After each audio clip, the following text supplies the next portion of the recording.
मंत्र पाठ करेंगे। ओम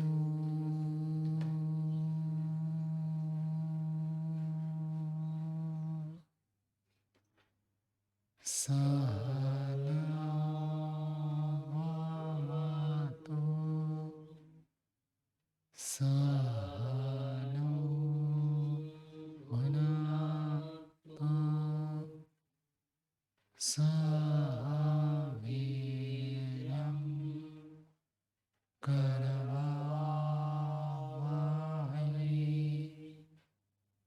मा विद्विषावहै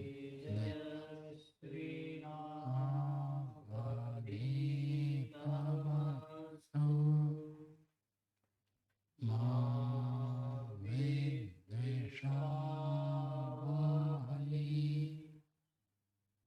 ओम शांति शांति शांति।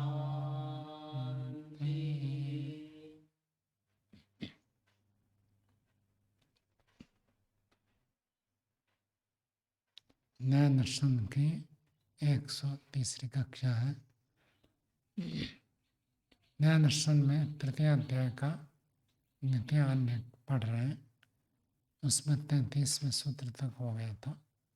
आज 34वें सूत्र से पढ़ेंगे। तो पीछे बुद्धि की परीक्षा चल रही थी, बुद्धि किसका गुण है। तो अंत में सिद्ध हुआ कि बुद्धि आत्मा का गुण है। हम उससे जुड़ते हुए और एक प्रश्न उठा रहे हैं। 3:2:34 की भूमिका देखिए। यह पुरुष धर्म हो ज्ञानम अंतःकरणस्य इच्छा द्वेष प्रयत्न सुख दुःखानि धर्म इति कस्यचित् दर्शनम तत्प्रतिषिध्यते। कहता है कि जो पुरुष का धर्म है होता है ज्ञान। ज्ञान गुण पुरुष का, ज्ञान धर्म पुरुष का। और अंतःकरण का धर्म क्या है? इच्छा द्वेष प्रयत्न सुख दुख ज्ञान। ये जो धर्म है ये अंतःकरण के। इति कस्यचित् दर्शनम, ऐसे कुछ लोग मानते। सिद्धांत को क्यों नहीं, कुछ लोग ऐसे मानते हैं जीवात्मा का गुण तो क्या है? ज्ञान।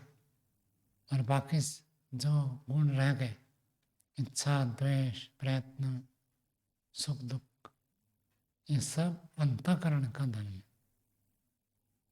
बहुत सारे लोग ऐसे मानते हैं कि आत्मा को न सुख होता न दुख होता। सुख दुख होना ही अंतःकरण का धर्म है। वास्तव में सुख दुख अंतःकरण के माध्यम से होता है। अंतःकरण के आधार पर सुख दुख होता है। धर्म की अपेक्षा से सुख, धर्म की अपेक्षा से दुख होता है, द्वेष होता है। धर्म है तो सुख होगा, राग होगा। अधर्म है तो दुख होगा, द्वेष होगा। और वैराग्य हो तो मध्यस्थ स्थिति रहेगी। और मूर्ता हो तो मोह उत्पन्न होता है, राग द्वेष मोह और मध्यस्थ। ऐसी स्थितियाँ, 4 स्थितियाँ उत्पन्न होती है वस्तु समान होने पर भी। ये अंतःकरण के आधार पर वस्तु समान होने पर भी किसी को सुख होता है, किसी को दुख होता है, किसी को मोह होता है, किसी को वैराग्य होता है। तो अंतःकरण इसमें कारण बनता है, लेकिन अंतःकरण का धर्म नहीं है। अंतःकरण ऐसे होने से ऐसे दिखता है। चश्मा साफ हो तो ठीक ठीक दिखता है। चश्मा में यदि धूल मिट्टी पड़े तो धुंधला दिखता है। चश्मा में यदि लाल प्लास्टिक लगा देंगे सब लाल लाल दिखेगा। चश्मा में हरा लगा देंगे तो हरा हरा दिखेगा। एक गाय गांव में रहती थी, जैसे यहाँ गांव में गाय चरने जाती है, हरा हरा घास खाती है, दिन भर चरती है, रात को ग्वाला वापस ले आता है। और किसी ने आकर गांव से गाय खरीद कर लेगा। नगर में तो हरा घास मिलता नहीं है। क्या करेगा?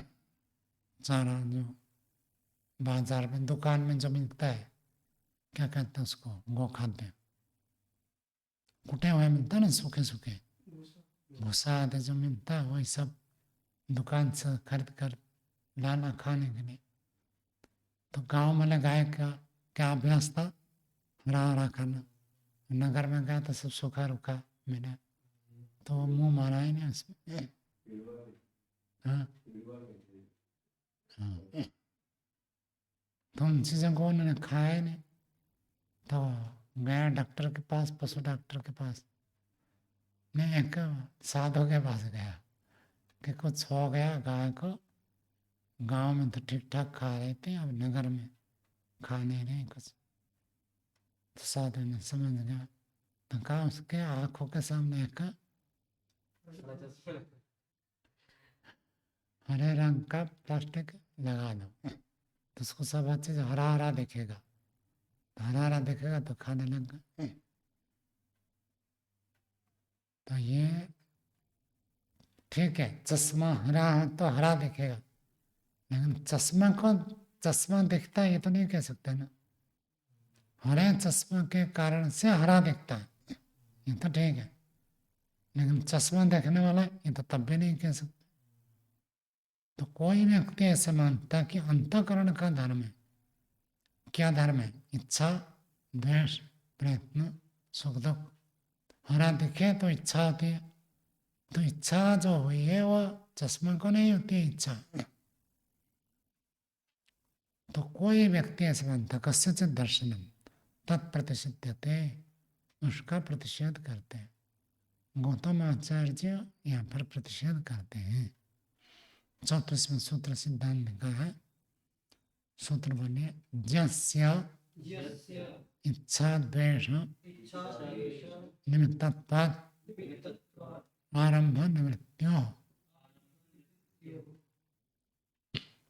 जस्य ज्ञाता का ज्ञान गुण जिसका है उसी का ही इच्छा गुण और द्वेष गुण में होता है। तो सिद्धांत कह रहा है ज्ञाता ज्ञान गुण वाले आत्मा का ही इच्छा द्वेष निमित्त होने से आरंभ निवृत्ति हो। आरंभ कहते हैं क्रिया को करना, और निवृत्ति कहते हैं हटना। करना अथवा हटना वो किस आधार पर होता है? इच्छा द्वेष के आधार पर होता है। और इच्छा द्वेष किसके आधार पर होगा? ज्ञान के आधार पर। इसलिए सबका सब किसका गुण सिद्ध हुए? आत्मा का। जिसका ज्ञान गुण है उसका इच्छा द्वेष है, जिसका इच्छा द्वेष है उसका ही आरंभ और निवृत्ति देखा जाए। इच्छा आपको हो और काम दूसरा करे, ऐसा होता है क्या? जिसको इच्छा होती है वही करता है, और जिसको द्वेष होता है वही हटता है। कब तक रहता है व्यक्ति साथ में?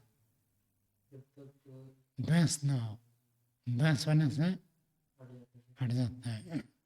चाहे कोई भी हो, दूसरे से यदि द्वेष हो गया, थोड़ा बड़ा तो होता रहता है, ज्यादा द्वेष हो जाए तो फिर व्यक्ति रह नहीं सकता। क्या होगा? निवृत्ति, हटना। 9 मार्ग है ना संसार में, कौन से? प्रवृत्ति मार्ग, निवृत्ति मार्ग। प्रवृत्ति मार्ग क्या? प्रवृत्ति मतलब करना, ये करो ये करो ये करो ये करो करो करो, करने का जो है उसको यहाँ आरंभ शब्द से कहते हैं। कितने काम आरंभ करता है? ये भी आरंभ करता है, वो भी आरंभ करता है, वो भी आरंभ करता है, 50 काम आरंभ कर देता है। निवृत्ति, हटना, ये नहीं चाहिए, वो नहीं चाहिए, वो नहीं चाहिए। सांप बिच्छू तो किसी को भी नहीं चाहिए, या चाहिए किसी को? सांप बिच्छू से तो सब दूर रहना चाहते हैं। जो खेल दिखाकर पैसा कमाता है उसकी बात छोड़ दीजिए, नहीं तो कोई नहीं चाहता, घर में पालना नहीं चाहता। तो निवृत्ति होती है। आरंभ और निवृत्ति किस कारण से होती है? इच्छा द्वेष से। और इच्छा द्वेष कैसे होता है? ज्ञान के कारण से। ज्ञान जन्य भवेत इच्छा, और इच्छा जन्य भवेत् कृति, तो उसमें कृति फिर क्रिया फिर प्रयत्न अलग अलग दिया है, इतना देख सकते हैं। जैसे जिसका ज्ञान है वैसी उसकी इच्छा होती है। शराब पीने वाले को आप जबरदस्ती शराब रोकना चाहिए कि शराब ना पिए, तो थोड़े दिन रुक जाएगा, जब तक आप सामने हैं, फिर छुप कर जाकर पिएगा। तो शराब बंद करना है तो क्या करना पड़ेगा? ज्ञान को बदलना पड़ेगा। क्या आज कनेक्शन नहीं हो रहा क्या? नेपाल वाले की इच्छा, इसलिए इधर इच्छा नहीं हो रही है। किसी भी व्यक्ति के कार्य को बदलना है, व्यवहार को रोकना है, तो क्या करना? उसकी इच्छा को बदलनी है तो क्या करना है? ज्ञान को बदलना है। और सबसे बड़ा काम है किसी व्यक्ति की बुद्धि को बदलना। बुद्धि को बदलना सरल काम नहीं है। सब बात आप समझाओ कि ईश्वर सर्वव्यापक है, सब जगह है, सब करता है, सबको हाँ हाँ कहेंगे, फिर भी पतनाला वहीं पड़ेगा। फिर निभा वाले हो गए तो भगवान के पास जाएंगे, हाथ जोड़ेंगे, धन दे दो मुझे। धन की कामना छूटती नहीं। भले वो वैदिक पंडित हो, जाएगा कुछ ना कुछ हवन करके भगवान से प्रार्थना करेगा, दीपावली धन धान्य से घर हमारा परिपूर्ण हो जाए। धन की इच्छा करने का निश्चय नहीं कर रहा। भगवान से मांगने योग्य चीज है, धन थोड़ी है। धन से क्या मिलता है? सुख मांगो, शांति मांगो, प्रसन्नता मांगो, आनंद मांगो, स्वास्थ्य मांगो, बल मांगो। व्यक्ति कोई नहीं मांगते इन चीजों को। क्या मांगते? धन चाहिए। हाँ? हाँ। और जब ये धन मिल गया, ये चीजें नहीं मिली, सुख नहीं रहा, शांति नहीं रही, आरोग्यता नहीं, मन की प्रसन्नता नहीं, उस धन से क्या मिलेगा? मांगता वही है। क्यों ऐसी इच्छा होती है? क्योंकि ज्ञान ऐसे बैठा हुआ है। क्या ज्ञान बैठा है? धन हो गया तो सब हो जाएगा, सब कुछ यही सोचता है। तो व्यक्ति का ज्ञान बदल जाए तो इच्छा द्वेष बदल जाएगा। इच्छा द्वेष बदल जाए तो फिर वैसे ही काम करेगा। आरंभ निवृत्ति, प्रवृत्ति निवृत्ति वैसे हो जाएगी। कितना भी कहे व्यक्ति, बहुत सारे आते हैं ना, शिविर आते हैं, एक मोबाइल जमा कर देते हैं, दूसरा मोबाइल छुपा कर रखते हैं। क्यों? उनको लगता है मोबाइल बंद हो जाए तो तब मर जाएंगे, जीवित और कैसे रहे? जीवन का अर्थ ही मोबाइल होता है। ये नहीं सोच पाता कि आज से 25-30 साल पहले मोबाइल होता नहीं था। उस समय में तो जीते थे, अब भी ऐसे जी सकते हैं। लेकिन ज्ञान ऐसे बैठ गया कि इसके बिना चलेगा नहीं। कोई व्यक्ति मानो गया तो बार बार फोन करते हैं, पहुंच गए, कहाँ पहुंचे, कहाँ कितने दूर हो गए, ठीक। जब मोबाइल नहीं था तब फोन में नहीं होता था। कोई बड़े बड़े, जैसे आज के हिसाब से जिसको करोड़पति कहते, उस समय लाखपति होते थे। कि लाखपति आदमी हो तो भी मुश्किल से फोन रखता था। तो लैंडलाइन फोन में सबके पास नहीं होता था। पूछने का तो प्रश्न नहीं उठता था। क्या कहते थे? पहुंचने के बाद पत्र लिख देना कि मैं ठीक ठाक पहुंच गया हूँ, पढ़ाई ठीक चल रही है, स्वास्थ्य ठीक है, पत्र लिख कर ही बताना। और अब मोबाइल आ गया तो घर से निकल कर वहाँ पहुँचने तक 10 बार फोन करेंगे, अब कहाँ पहुँचा, अब कहाँ पहुँचा।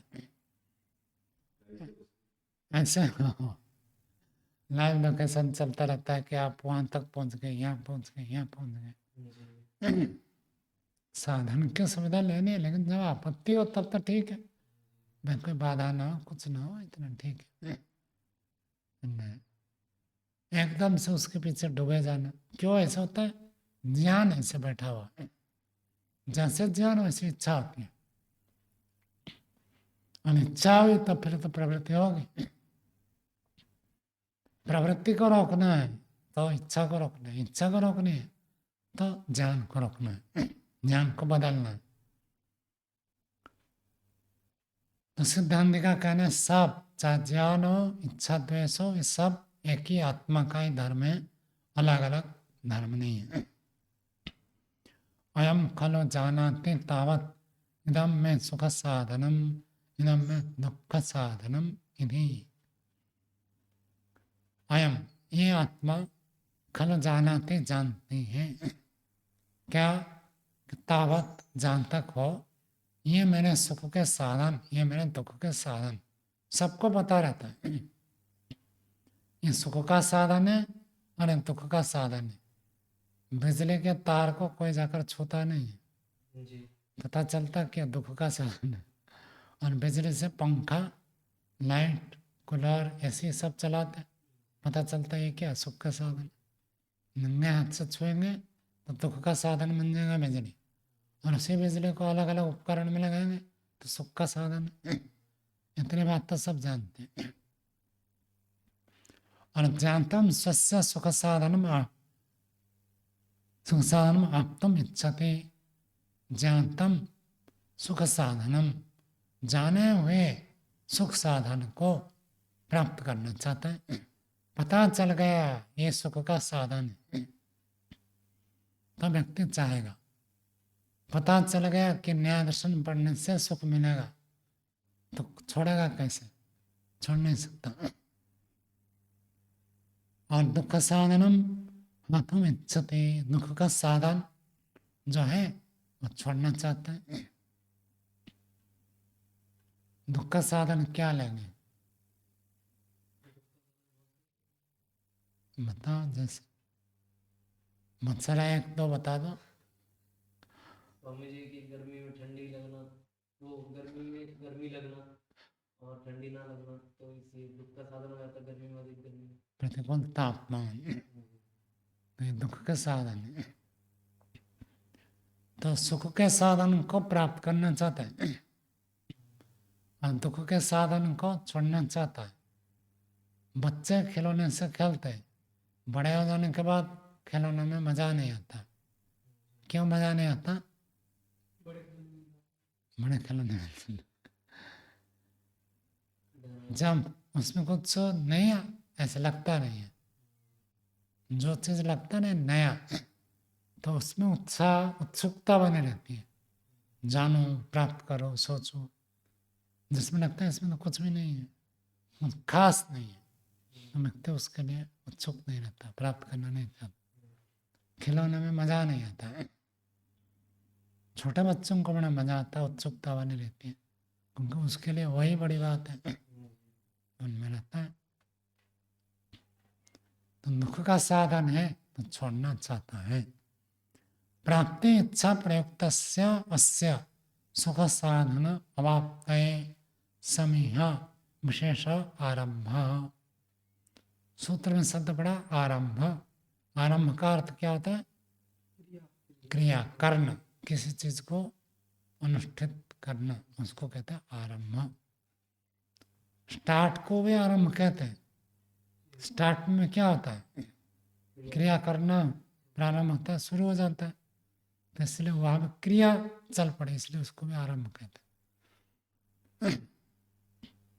प्राप्ति इच्छा से, किसी चीज को पाने की इच्छा से, प्रयुक्त, प्रयुक्त का अर्थ प्रेरित, इस व्यक्ति का, इस आत्मा का सुख साधन अवाप्त है, सुख के साधन को प्राप्त करने के लिए समया विशेष, चेष्टा विशेष जो करता है उसको आरंभ कहते हैं। आप रास्ते में जा रहे, हाथ हिला रहे, तो उसको आरंभ नहीं कहेंगे, मतलब ऐसे सामान्य चेष्टा हो गई। पलक झपक गए, वो कोई बड़ी क्रिया नहीं है, सामान्य है, इससे कोई पाप पुण्य की बात नहीं है। समय विशेष हो तो उसको आरंभ कहते हैं। महर्षि दयानंद ने कर्म की परिभाषा की, मन वाणी शरीर से जो चेष्टा विशेष करते वो कर्म है। जिसका फल मिलता है। सामान्य चेष्टा का नाम कर्म नहीं है। वो में वैसे की दृष्टि से वो कर्म है, लेकिन वो फल देने वाला कर्म नहीं है। वो सामान्य चेष्टा महावश्य में आता है ना। कभी आप चलते चलते खुजली कर दिया, अब इसको कोई क्रिया मानकर इसका फल मिलेगा ऐसा कुछ नहीं है। इतने मात्र से कोई कर्म का फल नहीं। पलक झपक दिया, ये कोई बात नहीं। गर्दन घुमा घर इधर देख लिया, इतने मात्र से कोई फल नहीं मिलेगा। विशेष चेष्टा होती है तब उसका फल मिलता है। जिहासा प्रयुक्त दुख साधन परिवर्जनम निवृत्ति। जिहासा छोड़ने की इच्छा से प्रेरित होकर दुख साधन को परिवर्जन कर देना निवृत्ति है। दुख के साधन को छोड़ देना उसको कहते हैं निवृत्ति। महर्षि दयानंद को तो सब कुछ दुख दिखाई देता था। कहाँ पर?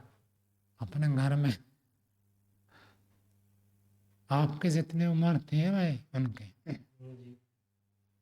22-23, 21 से 23, 22 के आसपास मन विवाह करने के लिए तैयारी हो गई। विवाह से पहले जो होता है ना, सब मिठाई और सामान सब इकट्ठा करते हैं। बड़े बड़े लोग जो होते हैं विवाह से 1 महीना पहले मार्केटिंग शुरू करते हैं। ये खरीदेंगे, वो खरीदेंगे, इसको खरीदेंगे, वो बहुत सारा ताम झाम। तो उनका ये सब शुरू हो गया था। और फिर महर्षि ने देखा कि यहाँ रहूं और विवाह ना करूं, ऐसा हो नहीं सकता। यहाँ रहे तो विवाह जरूर करना पड़ेगा, नहीं तो इतनी जल्दी छोड़ने वाले नहीं थे। तो नकर है तो शादी करना पड़ेगा। और उनको क्या दिखाई दिया? वो दुख साधन लगा।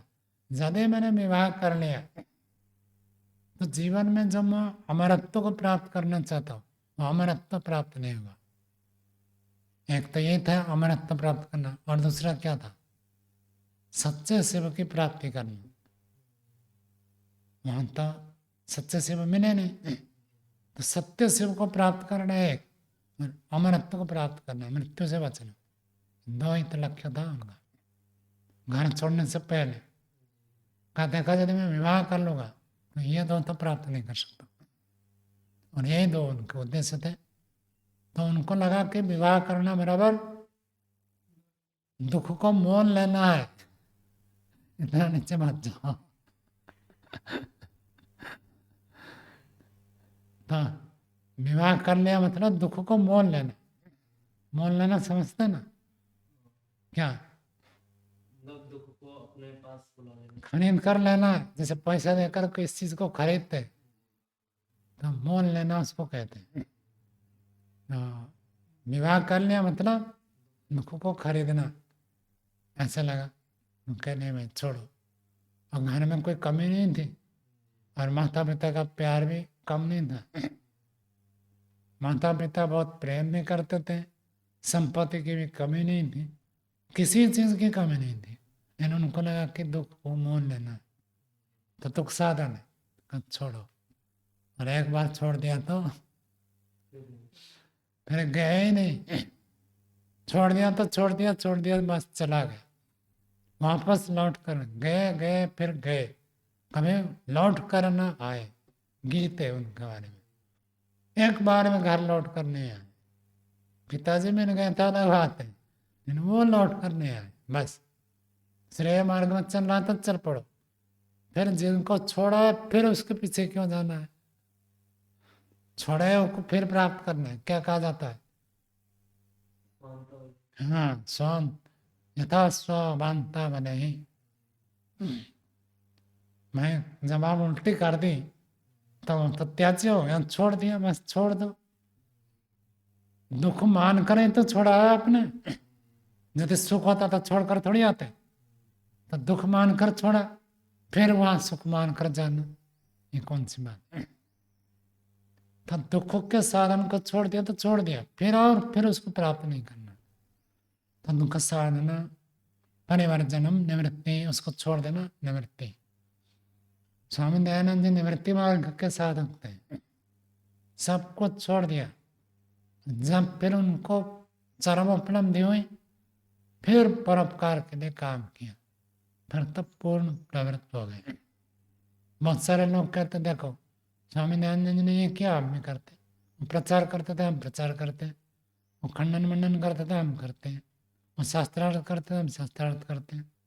वो पुस्तक लिखते थे, हम पुस्तक लिखते हैं। वो पुस्तक छापते थे, हम पुस्तक छाप। नहीं, वो सब तो ठीक है, एक काम नहीं करते हैं। जो उन्होंने आरंभ किया, आरंभ किससे किया? प्रचार प्रसार से आरंभ किया गया। कहाँ से आरंभ किया? योग साधना, समाधि, ध्यान, सच्चे गुरु को ढूंढना, शास्त्र पढ़कर पूर्ण विद्वान, पूर्ण योगी बनना, उसको छोड़ देते हैं, बाकी सबको अपना लेते हैं। तो कहना आगे, एवं ज्ञान इच्छा प्रयत्न द्वेष सुख दुखानाम एकेन अभिसंबंध। तो इस प्रकार से सिद्धांत प्रस्तुत कर रहा है कि ज्ञान हो गया इच्छा प्रयत्न द्वेष। इच्छा का अर्थ प्राप्त करने की इच्छा, द्वेष का अर्थ अप्रीति, छोड़ने की इच्छा, सुख दुख की अनुभूति, इन सबका एक अभिसंबंध, एक के साथ संबंध है। एक कौन है? आत्मा। एक आत्मा के साथ ही संबंध है। ऐसे नहीं कि इच्छा तो अंतःकरण का धर्म है और आत्मा का ज्ञान गुण है, ऐसे नहीं है। इच्छा भी आत्मा का, सब है आत्मा का। उसी बात का आगे लिखा है, एक कर्तृकत्व ज्ञान इच्छा प्रवृत्ति नाम समान आश्रितम। एक कर्तृकत्व, एक ही करता है। किनका? जितने में ज्ञान प्राप्त होता है उन सबका करता एक आत्मा। जितने में इच्छाएं होती है उन सबका करता आत्मा। जितने में प्रवृत्ति है, प्रवृत्ति मतलब क्रिया को करना, तो सब क्रियाओं के कर्ता आत्मा ही है। समान आश्रयत्व, एक करता है और उसी समान आश्रय। समान आश्रय का अर्थ एक ही अधिकरण है। पुस्तक भी इसी टेबल के ऊपर है, घड़ी में टेबल के ऊपर है, लेखनी में टेबल के ऊपर है। सबका आश्रय कौन हो गया? टेबल। तो उसको कहेंगे समान आश्रय। इच्छा द्वेष प्रयत्न सुख दुख और ज्ञान, सबका आश्रय वही आत्मा है। और आत्मा ही इच्छा करता है, आत्मा ही प्रयत्न करता है, आत्मा ही द्वेष करता है। कर्ता भी एक करता है। तस्मात् यस्य इच्छा द्वेष प्रयत्न सुख दुखानि धर्म न अचेतनस्य यदि। तस्मात् इसलिए जो ज्ञाता जीवात्मा है उसी आत्मा का ही इच्छा द्वेष प्रयत्न सुख दुखानि धर्म, सारे उसी के धर्म है। इच्छा भी वही करता है, द्वेष भी वही करता है, प्रयत्न भी करता है, सुख भी दुख भी वही करता है। सारे धर्म उसके। न अचेतनस्य, अचेतन अंतःकरण का कोई धर्म नहीं है। मेरे अंदर अनेक इच्छा उत्पन्न होती है तो अंतःकरण अपने आप उत्पन्न नहीं करता है, जीवात्मा ही इच्छा करता है। ये अलग बात है, संस्कार प्रबल हो जाए तो व्यक्ति अपनी इच्छाओं को रोक नहीं पाता है, लेकिन करने वाला तो वही है। भले प्रबलता है लेकिन करने वाला वही है।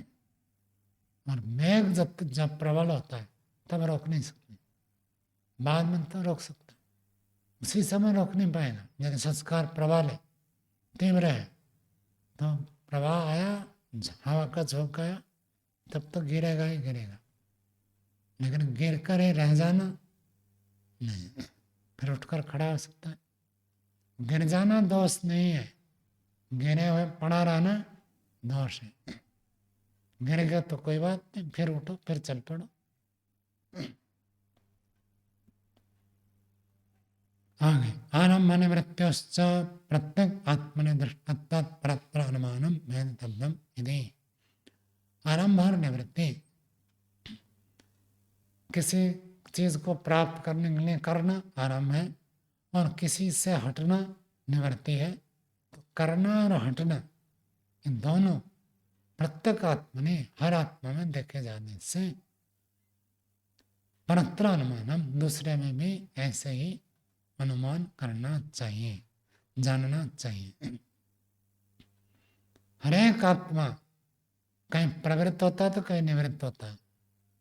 जब मांसाहार में प्रवृत्त होगा वो शुद्ध साकार से क्या हो गया, निवृत्त हो गया।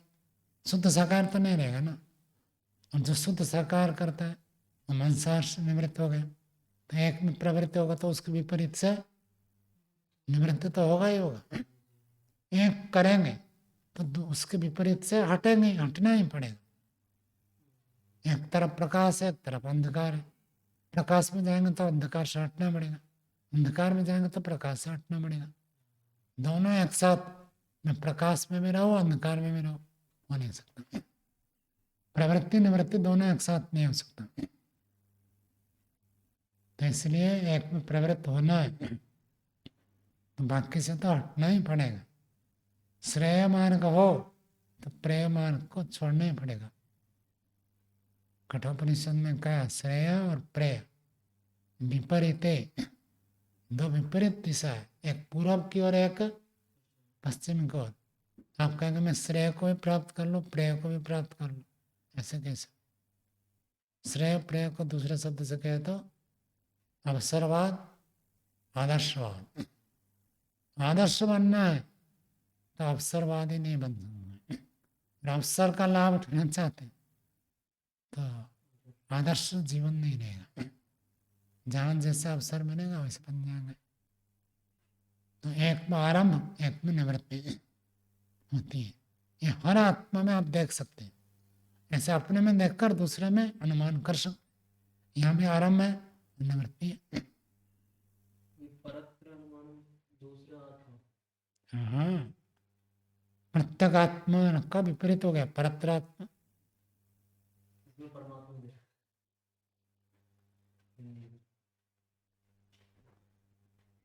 चलो वो भी कर सकते हो, लेकिन परमात्मा के ऐसे आरंभ निवृत्ति नहीं होती है। उसके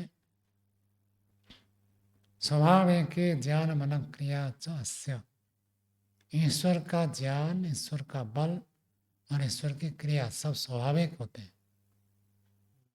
जैसे हम प्रयत्न पूर्वक करते हैं ऐसे ईश्वर नहीं करता। आपकी मर्जी है ना, आप दिवाली की छुट्टी मनाए या दिवाली में भी पाठ पढ़े, आपकी मर्जी है। ईश्वर का ऐसे मर्जी वाला काम कुछ नहीं होता।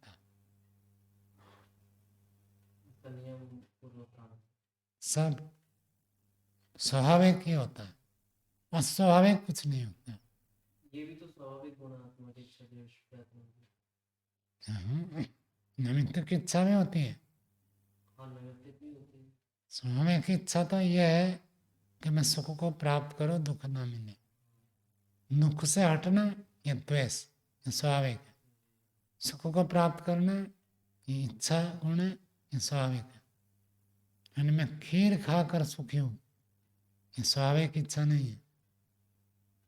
स्वाभाविक इच्छा तो कभी हटेगा ही नहीं। तो ये आत्मा की जो दिखा इसमें इच्छा द्वेष होता है, ये स्वाभाविक नहीं बता रहे, नैमित्तिक भी बता रहे। दोनों मानो क्योंकि परमात्मा अर्थ किया ना समझे हिंदी में परत्र अनुमान, तो फिर यहाँ स्वाभाविक गुण ही लेना पड़ेगा क्योंकि अनुमान तो दोनों में समानता देख के करा जा सकता है।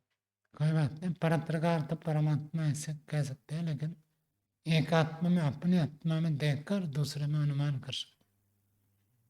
हर व्यक्ति में प्रवृत्ति निवृत्ति का अनुमान कर सकते हैं। परमात्मा के निवृत्ति मानोगे तो कैसे हो? निवृत्ति तो हो गई नहीं। परमात्मा किससे हटता ही नहीं, किसी को छोड़ नहीं सकता। इस दृष्टि से जीवात्मा परमात्मा से अधिक शक्तिशाली है। जीवात्मा चाहे तो परमात्मा को छोड़ सकता है, परमात्मा जीवात्मा को कभी नहीं छोड़ सकता। कौन ज्यादा ताकतवर हुआ?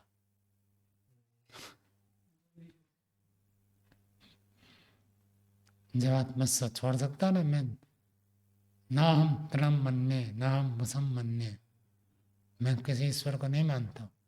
ये क्या छोड़ ही तो दिया ईश्वर को। मेरी मर्जी में मांस खाऊंगा, चोरी करूंगा, मैं विचार करूंगा, ये क्या ईश्वर को छोड़ ही तो रहा।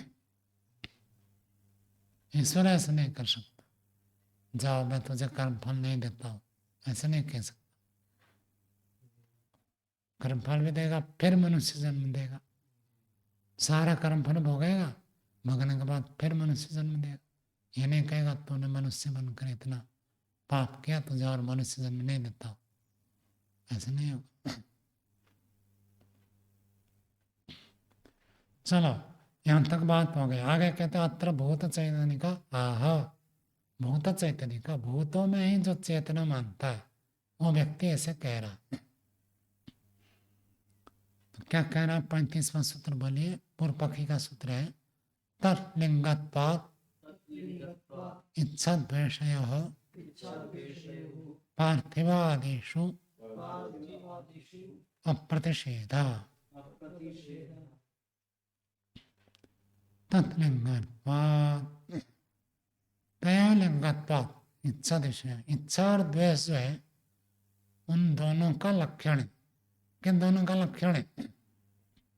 मतलब आपके अंदर इच्छा है, पता कैसे चलता है? प्रवृत्ति से पता चलता है। आपके अंदर उस चीज से द्वेष से पता कैसे चलता है? निवृत्ति से पता चलता है। कोई कहता चलो आज, जैसे कुछ कोई किसी को बुला लेता है, शराब पीते हैं और अथवा यहाँ खेलते हैं ना, ताश खेलते हैं, ऐसे कुछ गलत काम में बुलाता है, तो व्यक्ति उस दोस्तों को छोड़कर भाग जाता है, दौड़ दौड़ कर चला जाता है, तो निवृत्त हो रहा है। इससे क्या पता चलता है? उसके अंदर उसकी इच्छा नहीं है, खेलने की इच्छा नहीं है, शराब पीने की इच्छा नहीं है, द्वेष है। द्वेष पता कैसे चला? उसकी निवृत्ति से पता चल रहा है। इच्छा है कैसे पता चल रहा है? प्रवृत्ति से पता चल रहा है। दूध पीने की इच्छा कैसे पता चला? दूध दे तो पी लेता है, शराब दे तो नहीं पीता है। तो उसकी प्रवृत्ति और निवृत्ति से क्या पता चलता है? इच्छा द्वेष। सूत्र देखिए, तत्लिंगत्वात्, तत्कार तत्तयोः,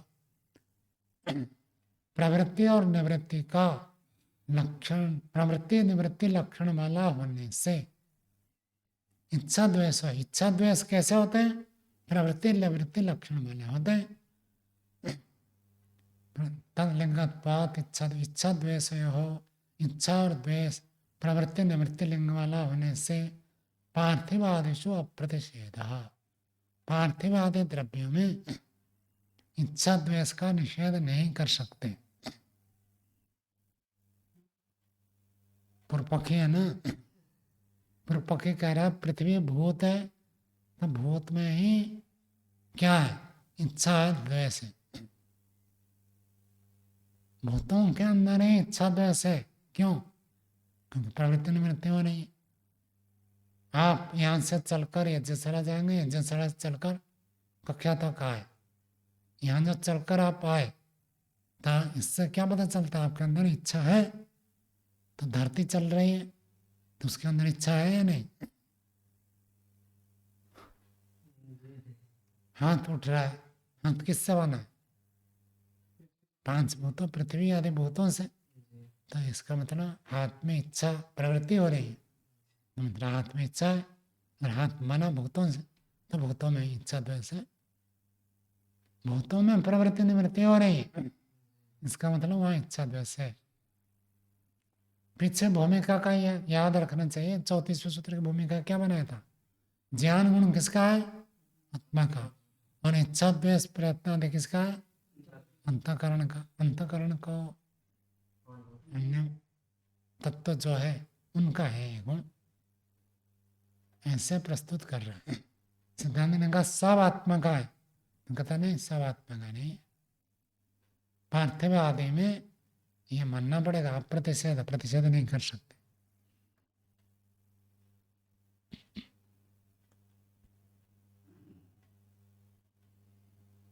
भाष्य देखिए, आरंभ निवृत्ति लिंग आरंभ प्रवृत्ति लिंगो इच्छा द्वेषो यदि आरंभ और निवृत्ति लिंग वाले हैं कौन? इच्छा द्वेष। आरंभ निवृत्ति लिंगो इच्छा द्वेष, इच्छा द्वेषों का विशेषण है। इच्छा द्वेष कैसे होते हैं? आरंभ और निवृत्ति है लिंग जिसके, ऐसे होते हैं इच्छा द्वेष। प्रवृत्ति लक्षण से पता चलता है इच्छा है, निवृत्ति लक्षण से पता चलता है द्वेष है। तो इच्छा द्वेष का स्वरूप कैसा है? जहाँ प्रवृत्ति हो, जहाँ निवृत्ति हो, वहाँ इच्छा द्वेष होते हैं। तो इमारतें क्या उसकी व्याख्या कर रहे हैं, यस्य आरंभ निवृत्ति तस्य इच्छा द्वेषो। तो आरंभ निवृत्ति जिसका धर्म है, इच्छा द्वेष भी उसी का ही धर्म होंगे। तस्य ज्ञानम, अब ज्ञान गुण को भी लपेट रहा है का इच्छा द्वेष कैसे होते हैं? ज्ञान से होते हैं, तो उसी का ही ज्ञान गुण मानना चाहिए। यदि प्राप्तम, ऐसे प्राप्त होता है। पार्थिवाप्य तेजस वायव्यानाम शरीराणाम आरंभ निवृत्ति दर्शनात् इच्छा द्वेष ज्ञानैर्योगो इति चैतन्यम। पार्थिवाप्य तेजस वायव्यानाम शरीराणाम, शरीर होता है पार्थिव शरीर, कहीं अप्य शरीर जलीय शरीर, कहीं आग्नेय शरीर, कहीं वायव्य शरीर। तो ऐसे शरीर, तो पार्थिव अप्य तेजस वायव्य शरीरों का आरंभ निवृत्ति दर्शनात्, आरंभ का अर्थ प्रवृत्ति, निवृत्ति का अर्थ हटना। प्रवृत्त होना और हटना किस में देखा जाता है? शरीर में देखा जाता है। शरीर ही तो दौड़ कर आता है, शरीर ही तो भागता है। हटना में शरीर और जुड़ना में शरीर से होता है। करना और हटना ये शरीराणाम, शरीराणाम शरीरों का ही होता है। शरीरों का आरंभ निवृत्ति दर्शनात्, प्रवृत्ति निवृत्ति देखे जाने से इच्छा द्वेष ज्ञान योग, तो इच्छा द्वेष ज्ञान उसी में है। यदि चैतन्यम, ये चैतन्य है। कौन चैतन्य है? शरीर ही चैतन्य है। क्यों चैतन्य है? क्योंकि शरीर में प्रवृत्ति निवृत्ति होती है, और प्रवृत्ति निवृत्ति जिसमें वो बिना इच्छा द्वेष के नहीं हो सकते। तो इच्छा द्वेष से प्रवृत्ति निवृत्ति होती है, तो यहाँ भी इच्छा द्वेष से प्रवृत्ति निवृत्ति हो रही है। और इच्छा द्वेष कैसा होता है? ज्ञान पूर्वक। जिसका जैसा ज्ञान है वैसे इच्छा होगी। किसी को न्याय दर्शन पढ़ने की इच्छा है, तो किसी को न्याय दर्शन पढ़ने की इच्छा ही नहीं है। तो इच्छा क्यों हो रही है? क्योंकि उसका ज्ञान ऐसे, यहाँ ज्ञान है। पढ़ने से लाभदायक है, और दूसरा सोचता ना पढ़ने से भी काम चलेगा। ना पढ़ने वाले तो करोड़ों है, अरबों है, उनका काम चल रहा है, मेरा भी काम चल जाएगा। तो क्यों न्याय दर्शन पढ़ने की क्या जरूरत है? ऐसे सोच रहा, तो इसलिए निवृत्त है। और जिसको लग रहा है नहीं नहीं जीवन कृत्य जरूर है, न्याय नहीं पढ़ेंगे तो क्या करेंगे? न्याय करेंगे। आपको पता ही नहीं चलेगा भाई न्याय क्या होता है, अन्याय क्या होता है। और जगह जगह अन्याय करेंगे। किसके साथ? अपने साथ, दूसरों के साथ, सबके साथ अन्याय करेंगे। तो इसलिए न्याय पढ़ना जरूरी है। तो ये पता कैसे चलता है? प्रवृत्ति और निवृत्ति से। तो इसलिए इसी से जिसका प्रवृत्ति निवृत्ति धर्म है उसी का ही इच्छा द्वेष धर्म है, और जिसका इच्छा द्वेष धर्म है उसी का ही ज्ञान धर्म है। ऐसे मान रहे हैं। ओम। स्वामी जी, ये 34वें सूत्र और 35वें सूत्र को पीछे वाले सूत्र 33वें सूत्र से कैसे जोड़ें? कि यहाँ तो आत्मा का और 33वें सूत्र के बाद प्रकरण पूरा हो गया। हम नई बात चला रहे हैं। अच्छा, नई बात चला रहे हैं। ज्ञान गुण आत्मा का ही तो हो गया जी। अब प्रश्न उठा ज्ञान गुण आत्मा का, तो इच्छा द्वेष किसका गुण है? प्रासंगिक है, क्योंकि ज्ञान से इच्छा द्वेष पैदा होते हैं। जी। तो इच्छा द्वेष किसके गुण है? इच्छा द्वेष भी हाँ आत्मा का ही है वैसे तो। तो ये प्रश्न उठा, क्या आत्मा का हम नहीं मानेंगे, अंतःकरण का मानेंगे?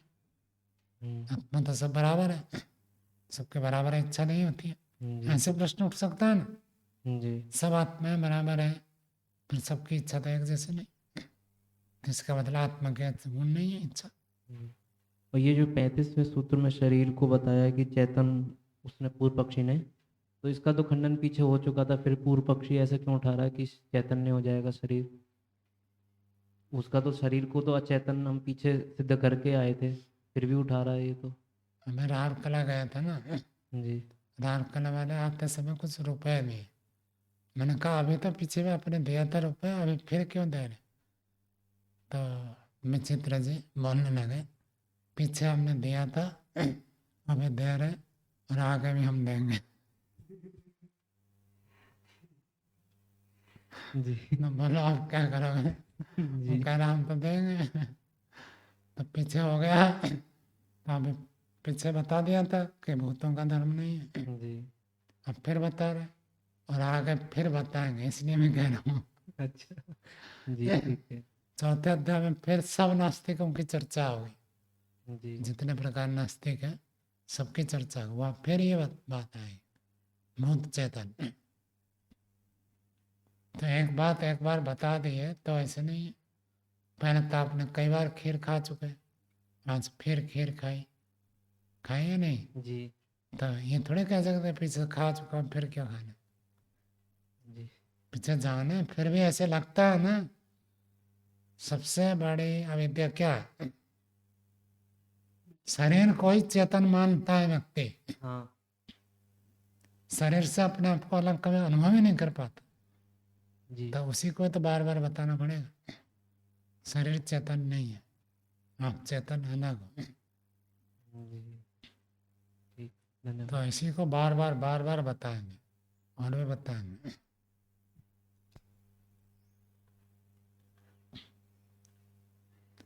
चलो आगे देखते हैं। 36वां सूत्र सिद्धांत का सूत्र है, सूत्र बोलिए। परशु आदेशु आरंभ निवृत्ति दर्शना। कहता देखो परशु को तो आप जड़ मानते हो, शरीर का भला आप कह दिया कि शरीर में प्रवृत्ति निवृत्ति होती है, इसलिए शरीर चेतन है। पूर्व पक्षी ने ऐसे माना कि शरीर में आरंभ निवृत्ति हो रही है, और आरंभ निवृत्ति हो रही है तो मतलब इच्छा द्वेष भी है, और इच्छा द्वेष है तो ज्ञान भी है, ज्ञान है तो शरीर चेतन हो गया।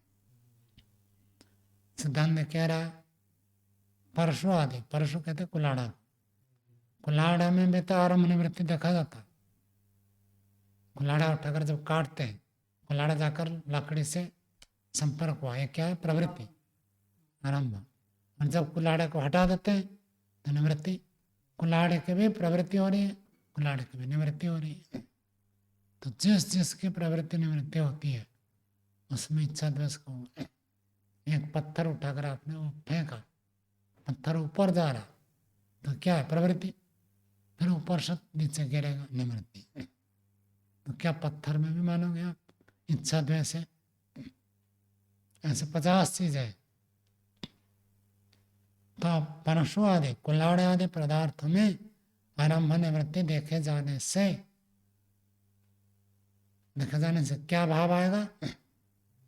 वो उसमें चेतन नहीं है शरीर में, उसमें इच्छा द्वेष और ज्ञान गुण नहीं है। ये जो सिद्धांत बनाया था पूर्व पक्ष ने, क्या सिद्धांत बनाया था?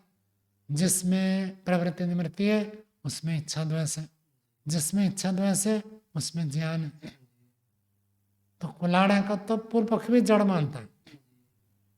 सिद्धांत कह रहा कुलाड़ में भी प्रवृत्ति निवृत्ति देखे जाने से ये नहीं कह सकते जिसमें प्रवृत्ति निवृत्ति है वो चेतन है, ऐसे नहीं कह सकते। ये तो हेतु का बात क्या निकलेगा? जिसमें प्रवृत्ति निवृत्ति है वो चेतन है, ऐसे नहीं कहा जा सकता। प्रवृत्ति निवृत्ति होती है लेकिन वो जड़ भी होता है। गाड़ी चलती है, खूब तेज चलती है, रुक भी जाती है, वापस बैक गियर भी लगती है गाड़ी में, निवृत्ति है ना। जब फ्रंट गियर में चलता है तो प्रवृत्ति, बैक गियर हो तो निवृत्ति। तो प्रवृत्ति निवृत्ति होने से क्या गाड़ी चेतन हो जाएगा? क्या गाड़ी में इच्छा द्वेष है? गाड़ी को तो वो भी जड़ मानता है।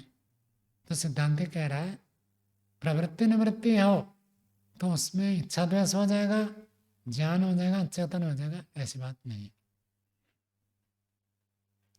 भाष्य देखिए, शरीर चैतन्य निवृत्ति, ये सूत्र से ऐसे सूत्र के साथ जाकर जोड़ेगा। कुलाड़े आदि पदार्थों में प्रवृत्ति निवृत्ति देखे जाने से शरीर में चेतना कहना ठीक नहीं है। शरीर में चेतन मानना, ये पक्ष निवृत्त हो जाता है, हट जाता है। क्यों? क्योंकि परसों जड़ है और आरंभ निवृत्ति है, शरीर में जड़ है, आरंभ निवृत्ति है। आरंभ निवृत्ति दर्शनात् इच्छा द्वेष ज्ञाने योग यदि प्राप्तम। तब सिद्धांत पूर्व पक्षी वो कह रहा है कि आपने कहा था आरंभ निवृत्ति देखे जाने से इच्छा द्वेष ज्ञान के साथ योग होता है। जहाँ में प्रवृत्ति है, जहाँ में निवृत्ति है, वहाँ इच्छा द्वेष ज्ञान जुड़ते हैं, ऐसे आपने कहा था। यदि प्राप्तम, इससे क्या प्राप्त होता है? परस्वादे है कारणस्य आरंभ निवृत्ति दर्शनात् चैतन्यम यदि। कुलाड़ आदि जो करण है, साधन है, उपकरण है, उनमें में आरंभ निवृत्ति देखे जाने से चैतन्य है, उसको भी चेतन मानना पड़ेगा। दो सारा सिद्धांत कह रहा है, यदि आप कहोगे जहां में प्रवृत्ति निवृत्ति है वो चेतन है, तो कुलाड़ में भी प्रवृत्ति निवृत्ति देखा जाता है, तो आपके मत में तो वो भी चेतन प्राप्त होता है, उसको भी चेतन मानना पड़ेगा। अथा शरीरस्य इच्छादिभिर् योगः परस्वादेस्तु करणस्य आरम्भ निवृत्ति विविचरतः। अथवा आपको ये कहना पड़ेगा कि शरीर में इच्छा आदि तो विद्यमान है, लेकिन कुलाड़ में इच्छा आदि नहीं है। क्यों नहीं है? क्योंकि करण से आरंभ निवृत्ति, करण के आरंभ निवृत्ति होती है, ये व्यभिचार होते हैं। मतलब कहीं पर हो कहीं पर न हो तो उसको तो व्यभिचार कहते हैं, और क्या। शरीर में प्रवृत्ति निवृत्ति के कारण आपने कह दिया शरीर को चेतन, और कुलाड़ में भी प्रवृत्ति निवृत्ति हो रही, लेकिन उसको चेतन नहीं मान रहे, तो इसका मतलब आपका कथन व्यभिचार हो गया। व्यभिचार हो जाता तो हेतु नहीं है, हेतुवास पे चला जाता, ठीक नहीं। न ही अयम हेतु, ये हेतु ठीक नहीं है। पार्थिवाप्य तेजस वायव्यानाम शरीराणाम आरंभ निवृत्ति दर्शनात् इच्छा द्वेष ज्ञानेन योगः न तरे अयम हेतु, इसलिए अयम हेतु न, ये हेतु आपका ठीक नहीं है। कौन सा हेतु ठीक नहीं है? जो 35वें सूत्र के भाष्य में रखा था उसी को यहाँ पर दे दिया। पार्थिव जलीय आग्नेय वायवीय शरीरों में आरंभ निवृत्ति प्रवृत्ति निवृत्ति देखे जाने से उन्हीं में शरीर में ही इच्छा द्वेष ज्ञान युक्त होते हैं। शरीर का एक गुण इच्छा, शरीर का एक गुण द्वेष, शरीर का एक गुण ज्ञान, ऐसे जो आपने कहा था ये हेतु आपका ठीक नहीं है।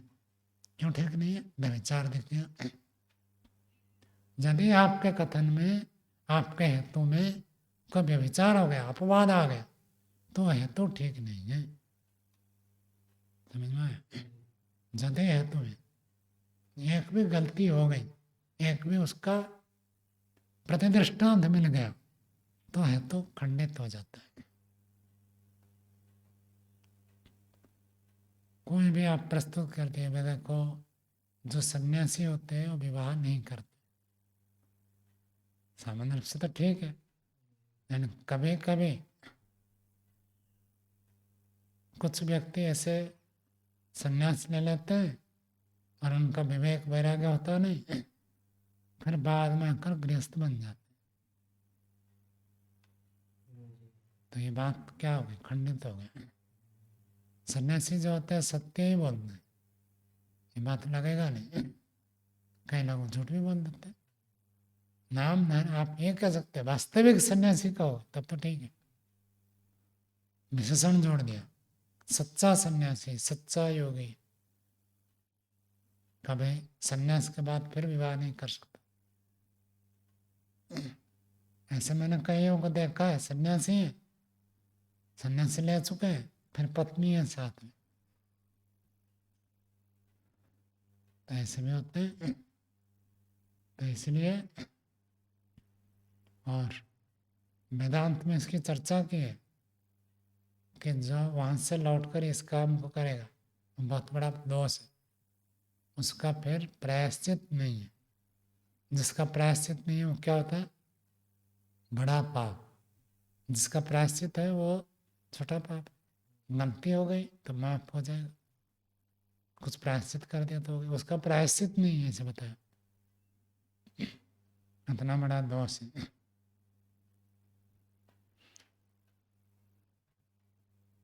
तो भावना से अथवा अन्य किसी कारण से कभी भी गलत रास्ते को नहीं चुनना चाहिए।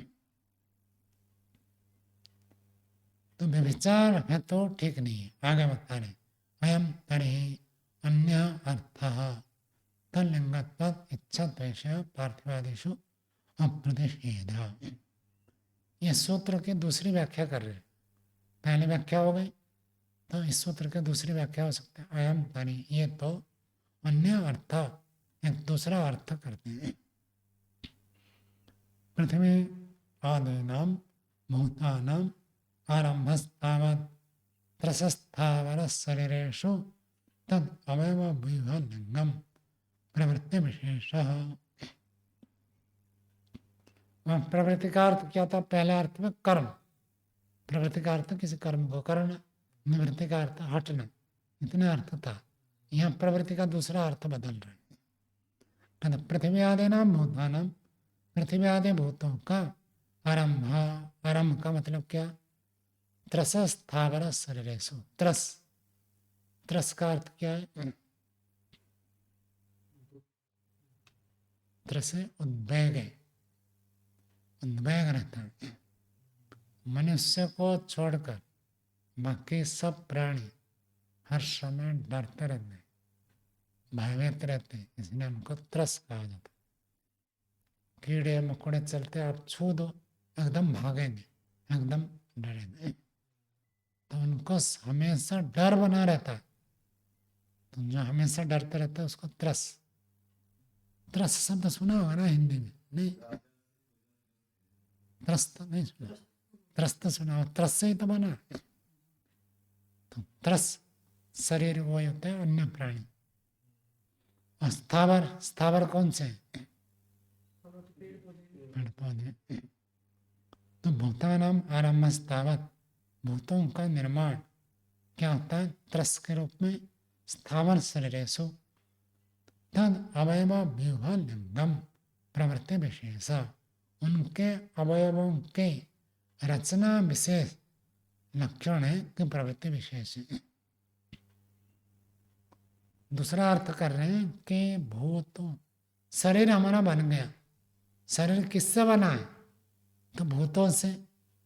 तो कहते हैं अवयवों की जो रचना है, ये अवयवों की रचना एक लक्षण है कि यहाँ प्रवृत्ति विशेष हुआ है। शरीर कैसे बन गया? देखो यह कैसे कोहनी बनाया, हड्डी ऐसे घूमता है, दाएं बाएं हो जाता है, जहाँ से मुड़े वैसे मुड़ जाता है, दाएं बाएं ऊपर नीचे, कैसे बना है? तो इसका मतलब प्रवृत्ति विशेष। मिट्टी दे दे, लोहा दे दे, आप ऐसे बना सकते हैं क्या? ऐसे घूमे, ऐसे करें, भूतों से ऐसे बन जाए, संभव ही नहीं। तो यहाँ कोई प्रवृत्ति विशेष हुआ है, रचना विशेष। तो ये रचना विशेष जो है, ये इसको कहते हैं आरंभ। और लोष्टादिषु च लिंग अभावात् प्रवृत्ति विशेष अभाव निवृत्ति। ढेले में ऐसे कोई नहीं है लक्षण। शरीर में आपको विशेष प्रवृत्ति मिलती है, भूतों की विशेष प्रवृत्ति से शरीर बना है, और भूतों की अविशेष प्रवृत्ति, बिना प्रवृत्ति के क्या बना? ढेला। ढेला बनने के लिए कोई प्रयत्न किया गया नहीं है, ढेला तो ऐसे ही उत्पन्न हो गया। शरीर के लिए प्रवृत्ति विशेष किया गया। ये बात समझ में आई? तो प्रवृत्ति का अर्थ हो गया विशेष रचना, और निवृत्ति का अर्थ विशेष रचना का अभाव, जहाँ विशेष रचना नहीं है। आगे आरंभ निवृत्ति लिंगो इच्छा द्वेषो इति। और आरंभ और निवृत्ति का जो आरंभ और निवृत्ति है वो लिंग बन जाते हैं इच्छा और द्वेष के।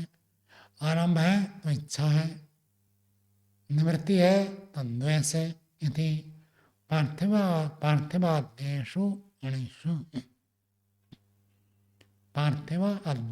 अणुषु तद्दर्शनात् इच्छा द्वेष योग तद्योगात् ज्ञान योग यदि सिद्धम भूत चैतन्यम यदि।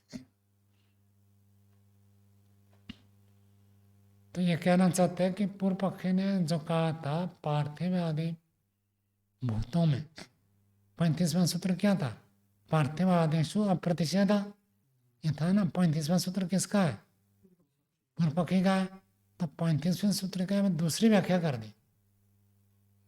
35वें सूत्र में जो व्याख्या हुई थी, भाष्य की व्याख्या हुई थी, उसमें आरंभ निवृत्ति और पार्थिव आदि में आरंभ निवृत्ति जो देखा गया, इसका मतलब क्या था?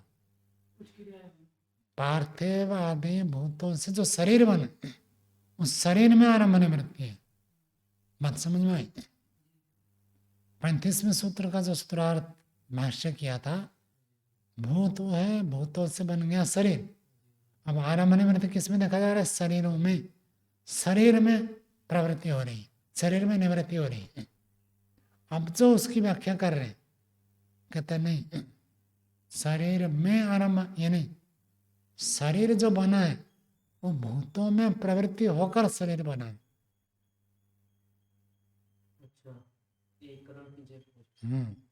जब भूतों में कोई प्रवृत्ति हुई तब शरीर का निर्माण हुआ, और भूतों में जब कोई निर्माण नहीं हुआ, ढलने पड़े रहे ऐसे। रेत आपके नदी में पड़े तो रेत को लाकर आपने मकान बना दिया, तो ये क्या प्रवृत्ति विशेष? और रेत ऐसे ही पड़े तो वह प्रवृत्ति विशेष नहीं है। प्रवृत्ति नहीं है तो क्या है? निवृत्ति है। जो रेत नदी में समुद्र किनारे में पड़े रहते हैं वो क्या है? निवृत्ति है। और जब वो रेत से कोई चीज बन गई तो प्रवृत्ति है। तो 35वें सूत्र की दूसरी व्याख्या है। समझ में आया? कौन करता 35वें सूत्र की व्याख्या? पूर्व पक्षी करेगा। तो पूर्व पक्षी कह रहा है क्योंकि भूतों में प्रवृत्ति और निवृत्ति देखी जाती है, भूतों से शरीर की उत्पत्ति हो गई, इसका मतलब भूतों में चेतना है। और भूतों में कहीं प्रवृत्ति नहीं है, जैसे नदी के रेत, वहाँ रेत खाली पड़े, कोई प्रवृत्ति नहीं है, तो क्या है? निवृत्ति है। जो काम नहीं करता उसको तो उसी को तो कहते निवृत्ति, जो काम करता है उसको क्या कहते? प्रवृत्ति। तो समुद्र के रेत, नदी के रेत वो पड़े तो निवृत्ति है। और जब भूत मिलकर कोई शरीर बन गया तो प्रवृत्ति हो गई। तो प्रवृत्ति निवृत्ति किस में है? भूतों में। तो भूतों में प्रवृत्ति निवृत्ति है, मतलब उसमें इच्छा द्वेष है। भूत इच्छा करके शरीर बना देते हैं और भूत इच्छा ना करके बने रहते हैं। भूतों में इच्छा भी है, अनिच्छा भी है। अनिच्छा को द्वेष कहते हैं। तो इच्छा करें तो शरीर का निर्माण हो जाता है, इच्छा ना करें तो पड़े रहते हैं।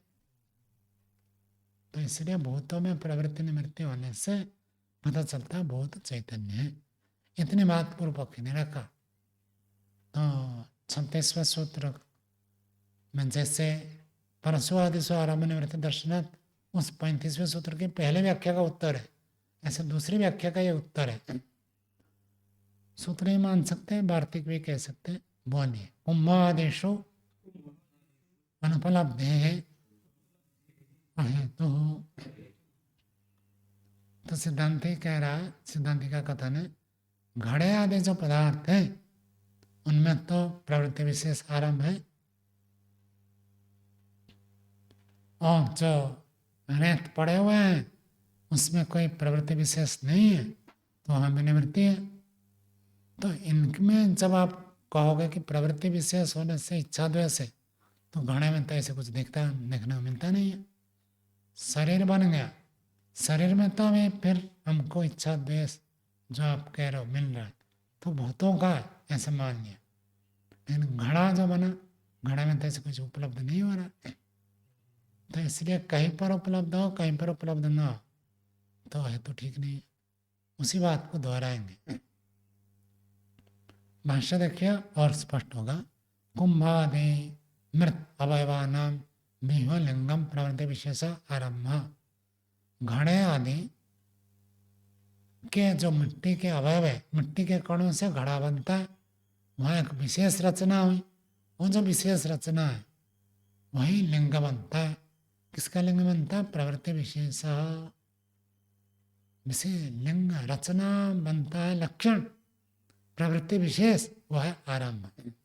मिह्वा लिंग बराबर प्रवृत्ति विशेष बराबर आरंभ।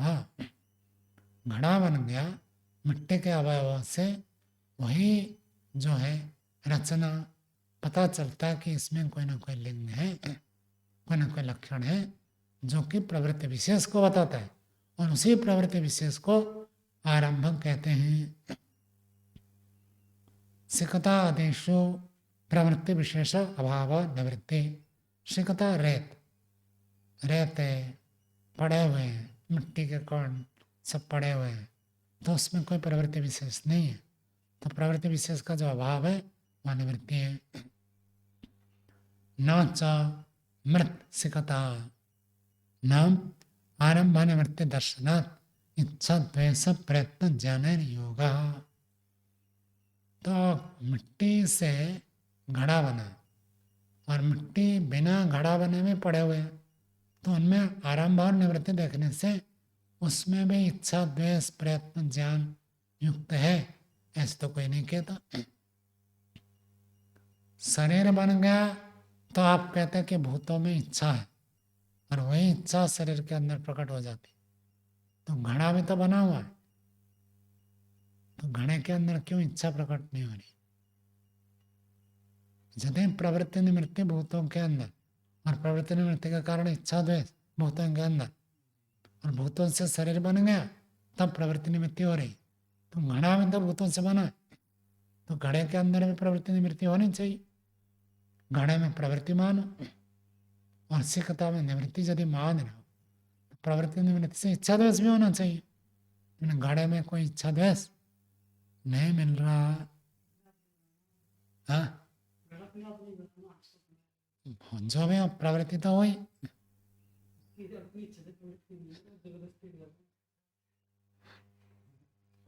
भूतों की प्रवृत्ति निवृत्ति बता रहे थे, घड़े की कहाँ से? भूतों की प्रवृत्ति निवृत्ति बताकर कहते हैं जहाँ रचना विशेष है प्रवृत्ति है, और प्रवृत्ति है तो क्या होगा? इच्छा द्वेष होगा। 36वें सूत्र की दूसरी व्याख्या। हाँ, 35वें सूत्र की दूसरी व्याख्या करेंगे तो उत्तर भी तो दूसरी तरफ देना पड़ेगा ना, तो पहले व्याख्या का पहला उत्तर होगा, दूसरी व्याख्या का दूसरा उत्तर। तो घड़ा भी एक विशेष प्रवृत्ति से बना, तो उसमें भी इच्छा द्वेष ज्ञान प्रयत्न मिलना चाहिए। शरीर भूतों से बना, इसलिए शरीर में आप मान रहे इच्छा द्वेष प्रयत्न ज्ञान है, तो घड़ा भी भूतों से बना, तो घड़ा में भी ये होना चाहिए। लेकिन दूसरी व्याख्या में जुड़ नहीं रहा, दूसरी व्याख्या भूतों के चैतन्य के लिए करी थी, वो भूतों का चैतन्य तो खंडित नहीं हो रहा, वो तो शरीर का चैतन्य और जोड़ रहे हैं, लेकिन शरीरों में तो चैतन्य, भूतों में चेतना है, और भूतों में चेतना होकर क्या हुआ? शरीर बन गया। अब शरीर में जो इच्छा द्वेष पूर्वक प्रवृत्ति निवृत्ति है वो कहाँ से आया? नहीं, क्यों मान रहे? वही लिखा है तद अवयव विह्व लिंगम प्रवृत्ति विशेष शरीरेषु, देखो स्पष्ट लिखा है।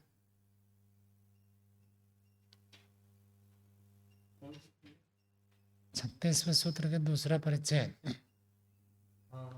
त्रस स्थावन शरीरेषु तद अवयव विह्व लिंगम लिंग प्रवृत्ति विशेष,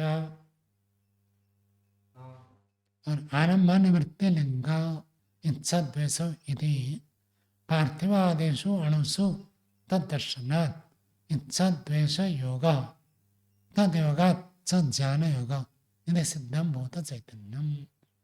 भूतों में चेतना है, तभी उनसे प्रवृत्ति हुई है, और वही प्रवृत्ति चेतना इच्छा द्वेष ज्ञान पूर्वक प्रकट होते हैं शरीर में। ये भाव उसमें जुड़ा हुआ है। भूतों से बना शरीर, तो भूतों से बना कैसे बना? इच्छा द्वेष पूर्वक ही शरीर निर्माण होता है। बनाने की इच्छा हो तो शरीर बनेगा, नहीं बनाने की इच्छा तो शरीर नहीं बनेगा। तो सिद्धांत कह रहा घड़ा भी तो ऐसे ही है। तो क्या घड़ा भी भूतों की इच्छा से बनता है क्या? घड़ा, अच्छा, घड़ा तो मनुष्य की इच्छा से बनता है। तो भूतों की इच्छा से ज्यादा विशेष निर्माण होता है, और भूतों की इच्छा ना तो निर्माण नहीं होता। तो घड़ा बनता है और रेत में कुछ नहीं होता है, रेत ऐसे पड़े रहते। तो क्या यह भी इच्छा द्वेष भूतों का है? ये प्रश्न उठा रहा है सिद्धांत। तो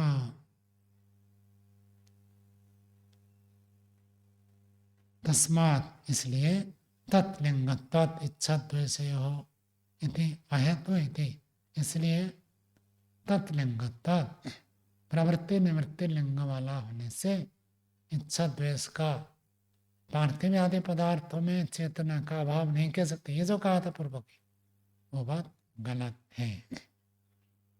चलो आज का पाठ ये रखते, आगे कल पढ़ेंगे।